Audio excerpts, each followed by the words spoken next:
topics and opinions expressed in the following show are solely those of the hosts and their guests and not those of W4CY Radio, its employees, or affiliates. We make no recommendations or endorsements for radio show programs, services, or products mentioned on air or on our web. No liability, explicit or implied, shall be extended to W4CY Radio or its employees or affiliates. Any questions or comments should be directed to those show hosts. Thank you for choosing W4CY Radio.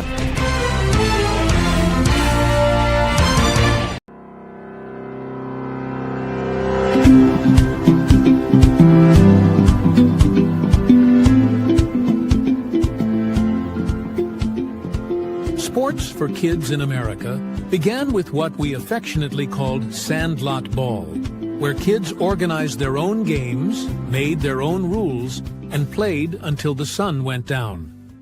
Then came along parents. I'm gonna get you tonight because you let me down, brother. No, I'm not. You did. I don't give what you do. You let me down. I don't care if you're gonna play 100%. I'll get you, buddy. Cry about that.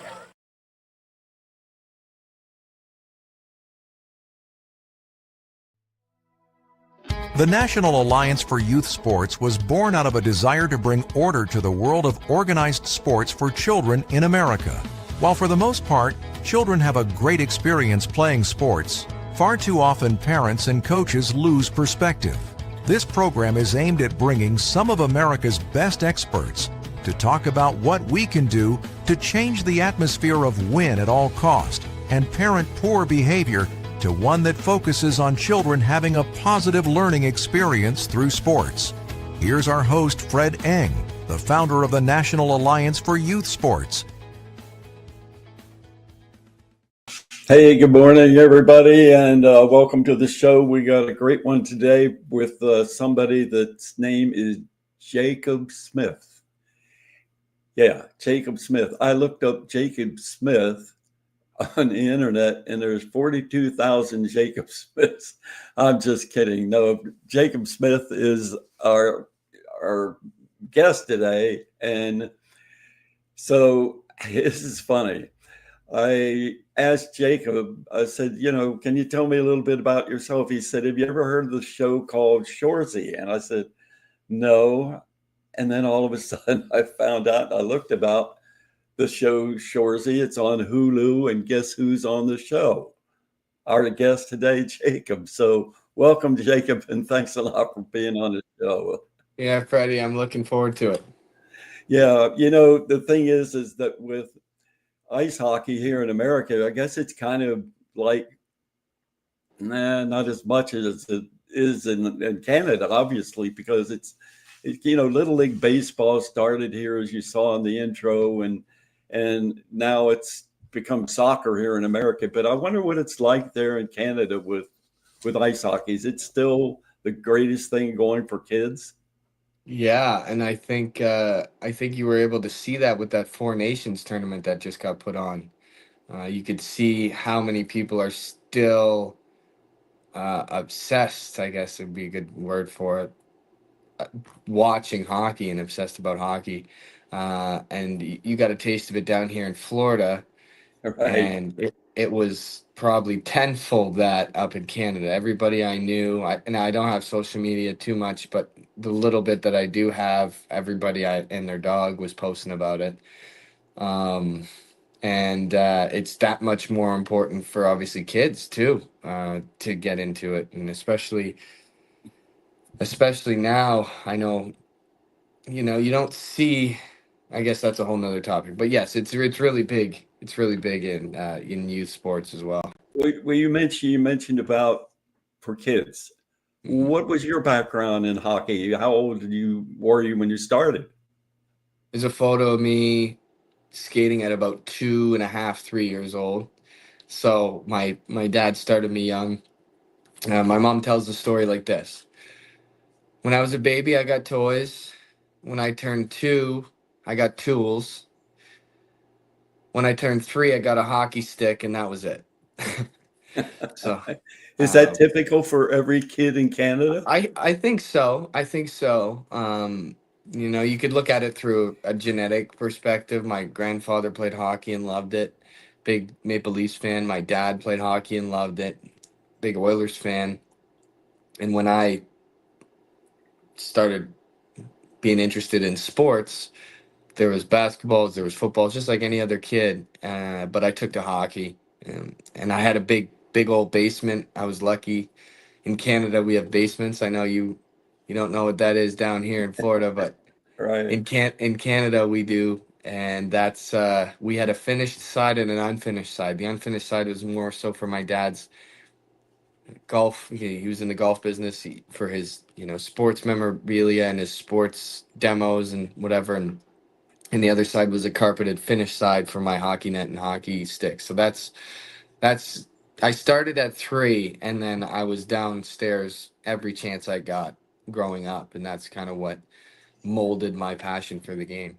It's kind of funny, with me with ice hockey and whatnot. My son Pat asked me, when the Florida Panthers were, up there, obviously winning that championship, but he asked me, did I follow hockey? And I said, no, I haven't followed hockey. But the weirdest thing is, you probably have heard they're called the Johnstown Jets, and that was many years ago that my grandfather used to take me to watch the ice hockey team play there. And I remember how much I used to love playing it, or I mean, watching it and never playing it. And it's just amazing how it just, hasn't grown here in America. But you're playing, and when you started out playing, I just wonder, you've seen what our organization is all about, and you probably looked at the book that I wrote, Why Johnny Hates Sports. I began with myself. I was an athlete. I was a wrestler in high school and college, and I was a recreation professional, and I used to oversee 15,000 kids in all kinds of different sports. And then I began to see all the problems that went on with parents and with coaches losing all kind of perspective. And I said, this is crazy. Somebody's got to do something about it. I mean, yeah, it's competition is great for kids, and I'm a very competitive person myself. But to see what was happening and going on, I said to myself, somebody's got to do something about it. So I guess it ended up being me. But my question for you, Jake, is that in Canada, is it the same? I mean, do parents and coaches get out of whack like they do here? Yeah, big time, really big. It's probably, uh, I mean, I don't know as far as in comparison to baseball and basketball and the four majors, football, but it would be up there with the most intense of all the sports. You got to think about, first of all, that there's no out in the actual sport itself. You're confined and held into a playing surface by boards. So that in itself is intense. Now tack on the fact that you're legally allowed to fight. Now in youth sports, it's changed. Some leagues you're not even allowed to hit, which we can go into that discussion as well. But and that translates to such an intense game where now you have fighting and hitting, and it's physical, and you're confined in this small space. To you're attached to the way your kids are handling each situation, and now the parents are intense about everything. What do you think about that? I mean, what Well, do you think about the fact that, if you think of ice hockey, mhm, there's an old expression, I went to a game and a fight broke out, or went to a fight and a game broke out. yeah. But what do you think about that? I mean, that's the image a lot of Americans have of the game of ice hockey, that it's just nothing but bringing people together to fight. What's your thoughts about it? I mean, personally, you've been through it. As political as I can be, I really enjoy the fighting aspect of the game. Now, being a part of it, I think it's definitely sports are a man's game. You can't be a little boy in the field. It just is what it is. It doesn't matter if it's the smallest, shortest, most unphysical sport. You have to be a man. And what I mean by that is you have to be strong, you have to be disciplined, you have to be self-controlled, you have to be, all those things, and but with regards to hockey, I think because it is such a physical sport. I think I personally love the fighting. I think there is a place for it. I think you have to be disciplined and self-controlled. When I played, I had to keep my head up. I had to know where I was skating, who I was playing against. I think that's an element of the game that shouldn't die off. We lost you. I don't know what happened, Juan, but I hope it's not that his phone went dead or whatever, but we're stuck here. Uh, Let me do this. Are you back? Can you We hear me? lost you. We lost you, Jacob. Oh, I can't hear you, Fred. Yeah. Something happened. Yeah. Uh, Sorry, I just got a phone call. Yeah, I had to exit out. I don't know what that was about, but um, Go on yeah. wherever So you were. I was yeah, I singing. No, I was basically singing. I was singing a song while you went off there. yeah. Just kidding. Yeah. No, the short form for it is I do think there is a place for fighting. I think there's a place for hitting. And I think with regards to Let youth me- sports, Jake, let yep. me stop you there. You say that first of all, you said that it's a man's game. I Hmm. understand that. I used to coach high school football, and I always said football is a tough game for tough people. And if you Hmm. can't be that, then you don't belong out here on the field. There's Right. a little bit of difference, though. And that is when you say it's a man's game, when does it become a man's game? Because you've got how young, 4 or 5 year old kids playing competitive hockey. That's Hmm. not a man, that's a kid. So Hmm. are you saying that it's okay for them to be fighting at that age? No, fighting's not legally allowed in the leagues that I'm a part, or that junior leagues, until about 18. So I think there is a threshold. Now there is a league in Ontario that's 16 to 21 that fighting is allowed. It's the most elite league that you can play in at that age. And I think there is a place for that. Now, when I was 16, I was not a man. I was playing against 21-year-old men, but I was not a man at that point. But it taught me how to be a man, and it taught me how to grow up, face adversity, be strong, be disciplined. Um, and I think that in regards to being a man, there is a threshold, obviously, later on in your late teens and early 20s that breaks through because of your learning experience through hockey. Do you think that attitude of fighting is okay and in a sense, violence is okay? Do you think that spills over into the stands? Because I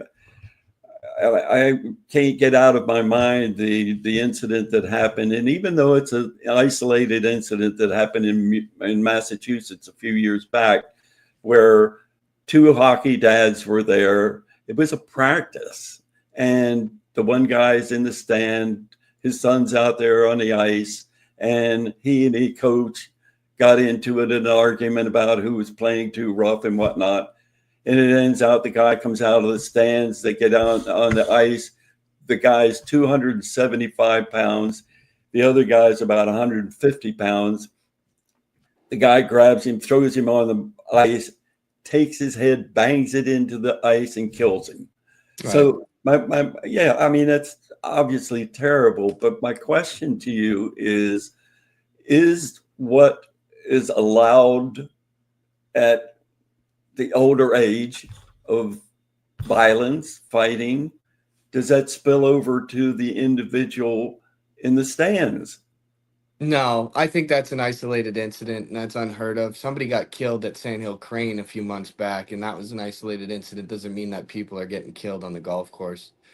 Um, So that's just the way I can say about that. And also, I think that the fans in general in hockey are a lot more tame than football fans through my experience. So in relation to that particular incident, I don't think hockey has any way, shape, or form a greater effect on parental violence or fan violence for that matter.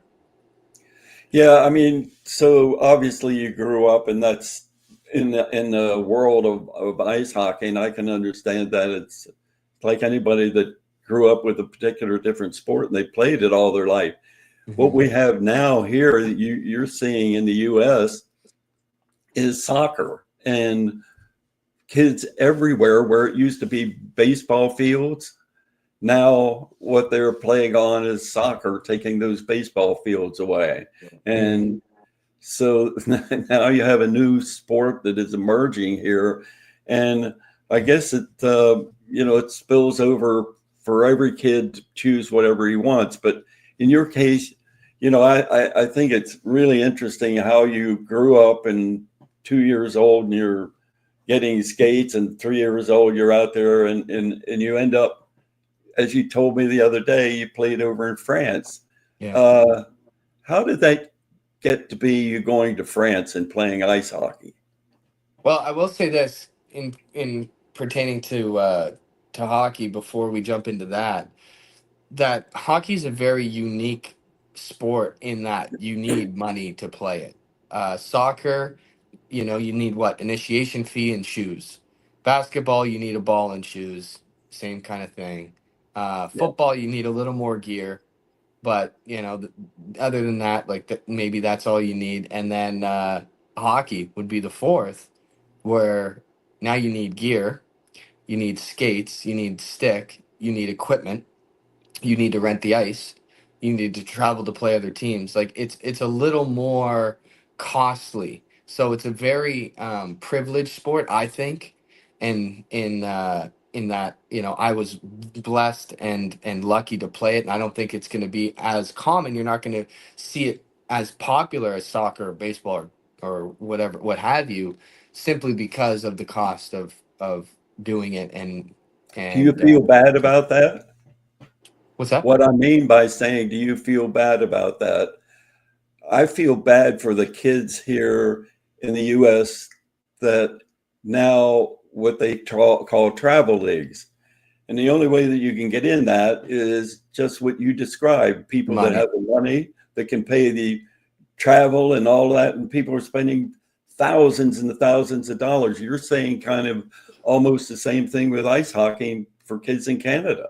Right. And that's just kind of where the economy is, and that's just where you know, unfortunately that's just kind of situation now. Talent will take you far. Hard work will take you far, but you need to get your foot in the door somehow, and sometimes money plays a big role in that. And unfortunately, that's just, yeah, like I said, we're where we are. So, I personally, I don't feel bad. I use that as like, okay, now I'm blessed to have had that opportunity, and how can I best utilize that to my advantage and to ultimately others' advantage, to my child, to my family, and so on and so forth. So you back to the point that you evaded about going to France, Oh but yeah, you didn't evade it, but yeah. you switched gears. But what happened with that? You went to France? How that's kind of weird. So I played hockey. I was pretty highly touted when I was about 16. Had a year. Again, this is my going back to making you a man. I had a year that I was not up to par. I was still a boy playing in a man's league, and it wasn't. It didn't go well for me, but it taught me a lot, and I'm super blessed about it. Blessed to have that experience. Now, after my junior hockey, I went and played college hockey. And then after college hockey, here I am sitting in purgatory wondering, do I go pro or do I just hang him up? And I had a buddy he was a French speaking Canadian who I played with on my university team, who got a pretty good offer in one of the Division 1 leagues in France. And I texted him, I said, hey man, can I use your agent? Is there any way to get me out there? And he said, well, it's pretty late, but we can give it a shot. And so his agent called me and said, hey, send me your information. I know you played with Dion, so that's a good reference. uh, we'll figure it out. And then I think 2 days later, the team that I ended up playing for had an opening. One of the guys that was signed bailed, and they were looking to fill the spot within like that week. They were like kind of panicking, and they needed a centerman or a winger forward that had good hand scoring ability, just kind of fit my mold, and it just fell into place. The agent contacted me back, said, "Here's the offer on the table. This is what they have for you. It's either a yes or no." I talked to my parents about it, and I was on a plane like 3 weeks later. Wow. Yeah, it's How pretty long cool. did that last? Well, I would have probably been there a couple years, but then COVID hit in March. So Uh, this was August of 2019. So I graduated in April of 2019. This was August of 2019, and I came home March of 2020. So I so was is only your there hockey for. career over? Yeah, it is. Well, I mean, we just won our adult league out here in Boca, so I mean, I guess it's still living and breathing somewhat. And then I do play against alumni teams once a year, NHL alumni teams with the show you mentioned in the intro. So I guess it's the career itself is over, but I get to do some pretty cool things with it. Yeah, it's so funny hearing. Sorry, I'm still trying to get rid of this cold. Okay, it's going Uh, good. it's so funny hearing you talk, and as I listen to it, my whole experience obviously is everything in sports in America, and it's with you in Canada. It's just one sport. Is that the only Mhm. sport you ever played? I played soccer growing up, quite like you talked about. That was kind of our summer thing. Baseball wasn't really popular at the time where I grew up. Neither was football, and plus, football, even if it was I would have been injury prone, and my dad was like, "You got to focus on hockey." So soccer was kind of my summer sport because of the seasons, and then hockey was my winter sport. You probably wonder why I wrote the book, Why Johnny Hates Sports, why the National Alliance for Youth Sports was ever created. I want to show you the press box that we do from the organization every week, and I want to get your reaction to it. So, Juan, if you could just show the press box.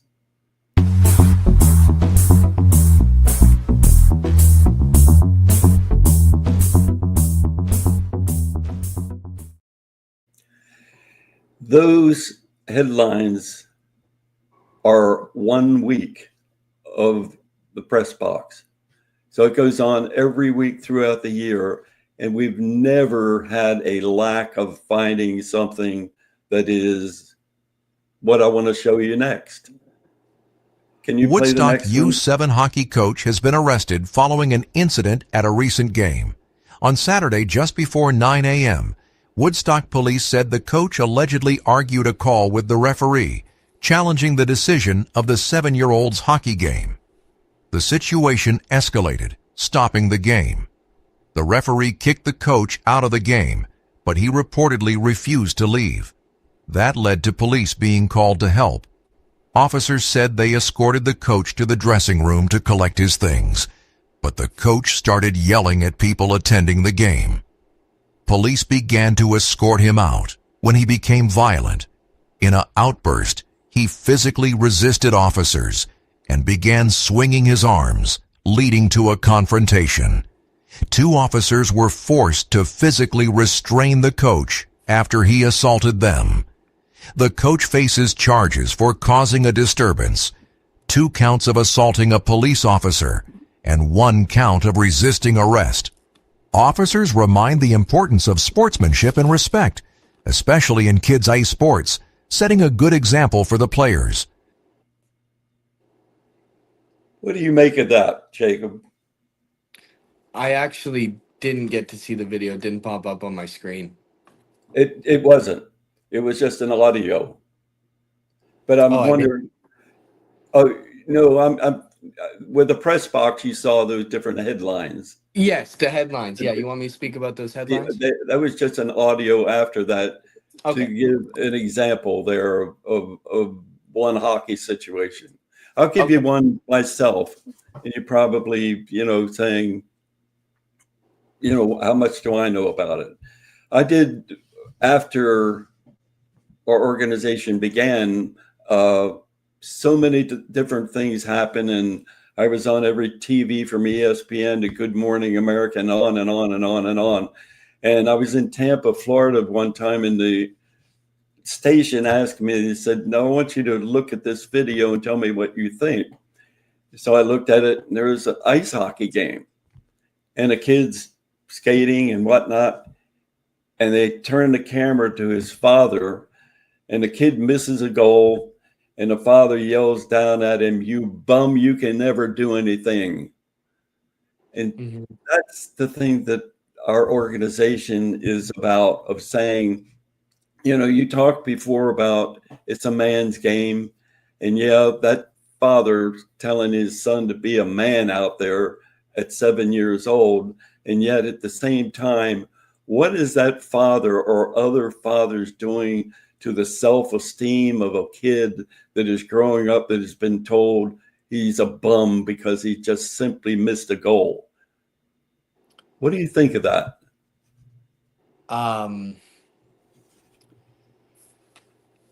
Well, first of all, I think that's not the make of a man.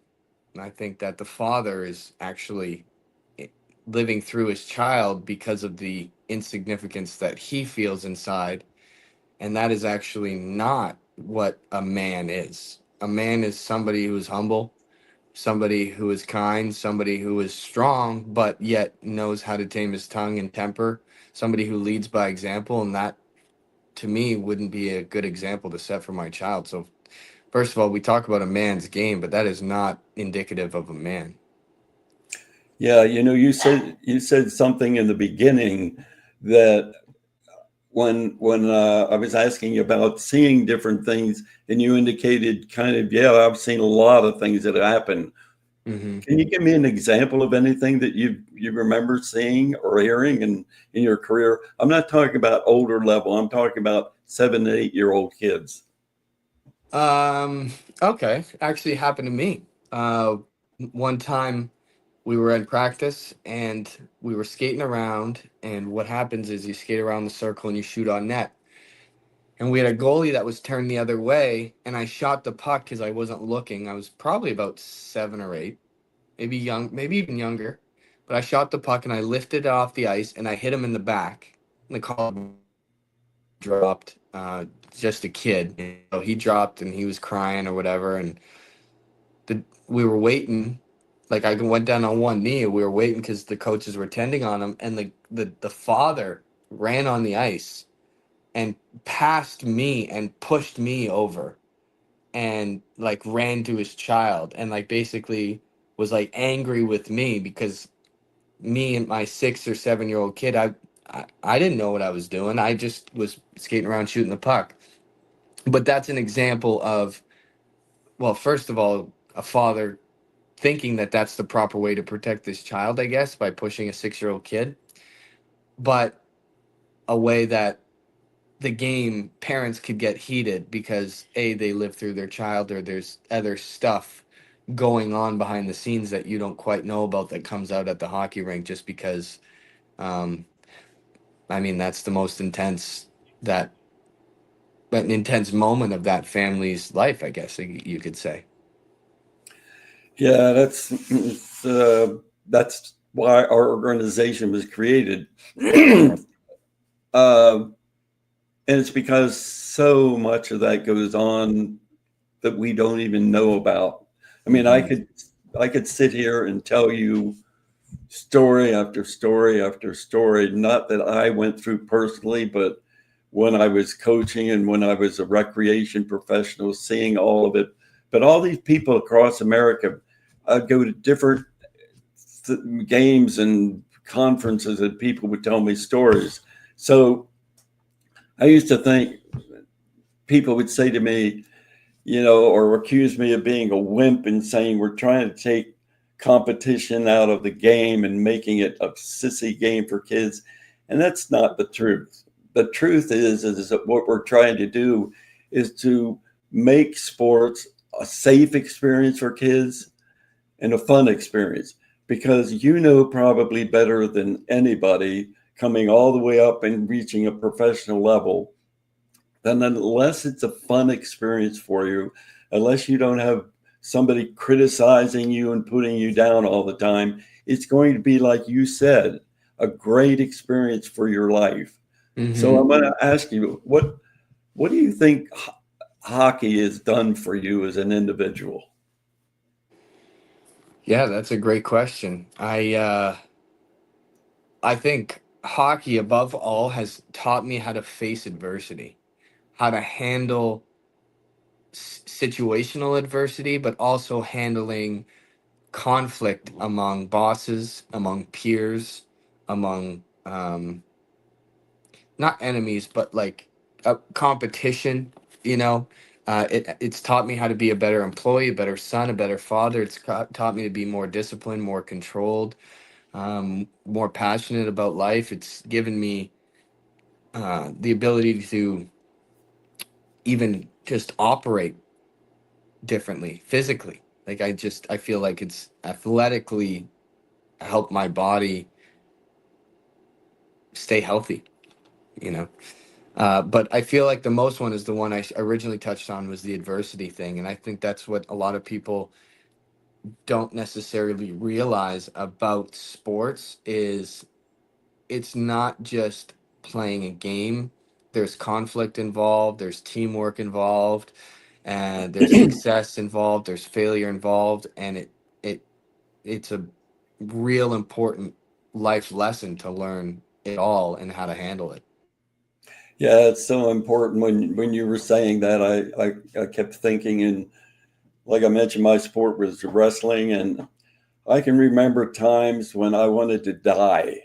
I was on the mat and somebody was just beating the hell out of me, and I wanted to quit. I wanted to just give up and never come back. And I learned that if you do that, you learn forever doing that. And so what you're saying makes so much sense. And that's the thing that we want kids to have, is this great experience, and not having parents get out of whack, not having coaches living their lives through those kids that are out there, and not those coaches think that they're professional coaches for 8-year-old children. Mhm. So yeah, it's been great. But I'd be remiss if I didn't bring up the fact of the show that you're in called Shorzy.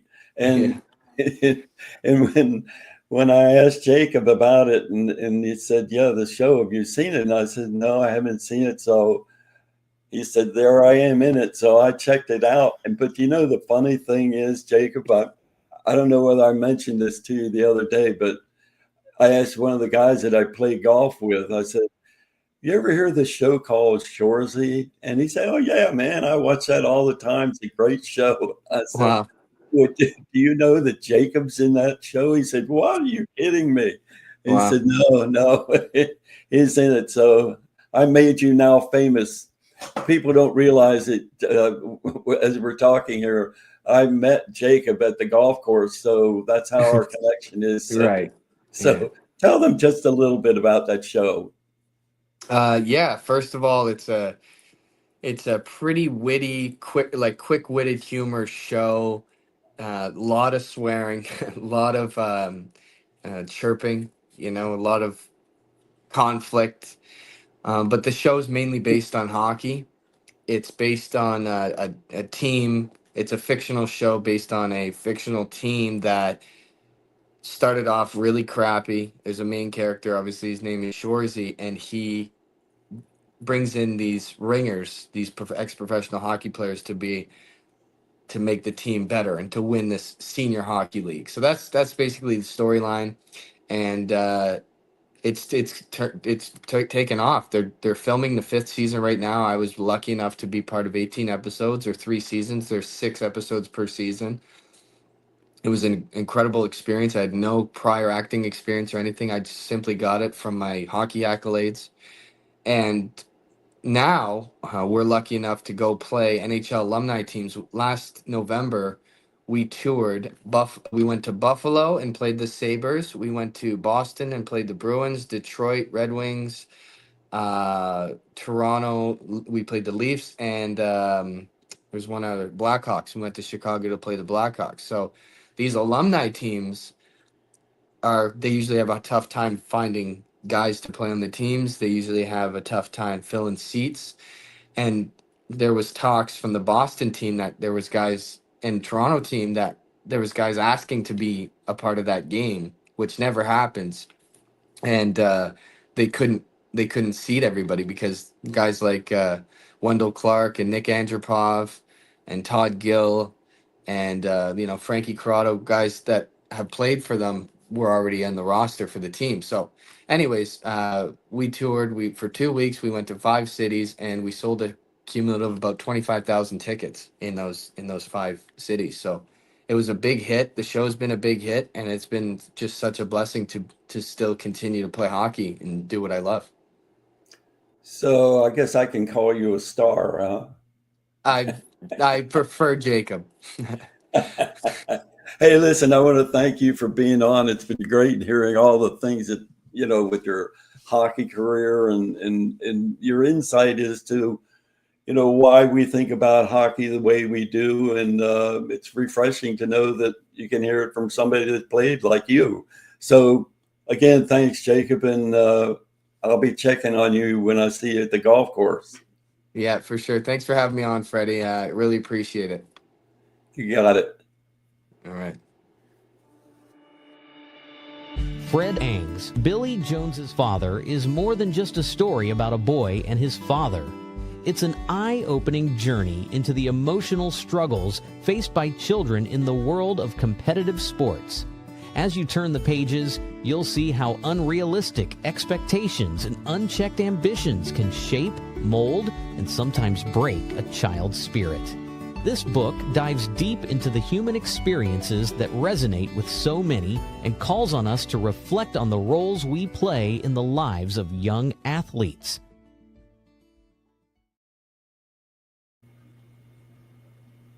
Well, that's it for this week, and I sure hope that you'll tune in next Friday at 11 a.m. for another exciting one. But it was great having Jacob Smith, ice hockey player. I heard a lot of things I haven't heard before, so I guess we're going to find out some new things next week. So tune in. See you then. This program is sponsored by Sir Durf Publishing in the interest for better sports for kids, better kids for life. In this best-selling book, a child, while failing to live up to his father's expectations, is shamed and humiliated beyond belief. He vows to never allow his own son to face the same.